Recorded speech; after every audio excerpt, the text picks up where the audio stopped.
મિત્રો આખી રાત ખૂબ જ ગલુડિયું રડતું હતું।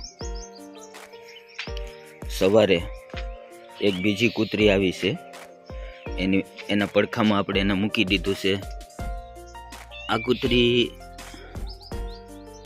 8-10 દિવસ પહેલા વિયાણી થી, પણ એના બધા ગલુડા રામ જાણે શું થયું ખબર નથી।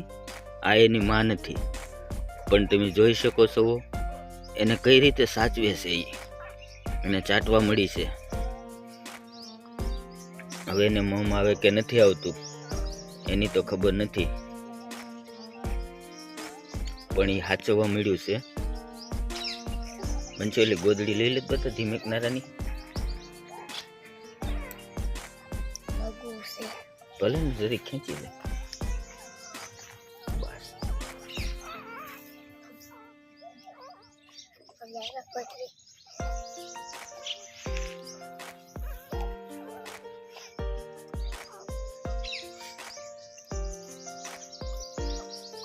મોટું થશે કે કેમ થશે જોવાનું રહ્યું।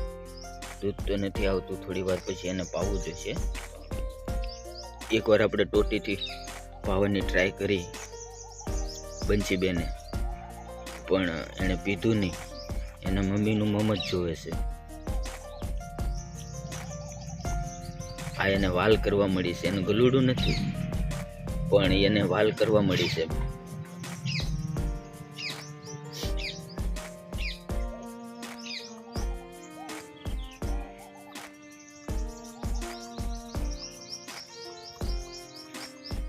તો આગળ શું થાય છે એ આપણે પછી પાછામાં આવીએ।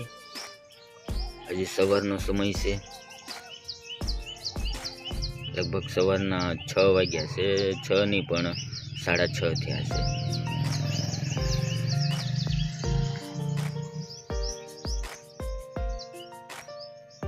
ખૂબ જ ઠંડીને હિસાબે છુપાઈને હોઈ ગયું છે એ। આ અમારા ડીંગુબેન જાગી ગયા છે, અત્યારમાં વહેલા જ જાગી જાય એ પણ।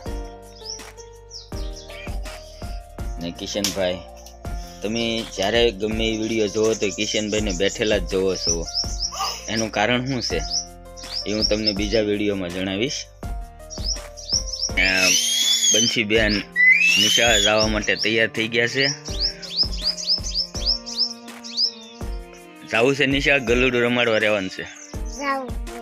હા એમ આવીને રમાડી જાવ ને।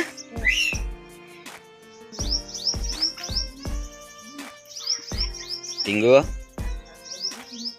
જેલુ ક્યાં છે? કુકુ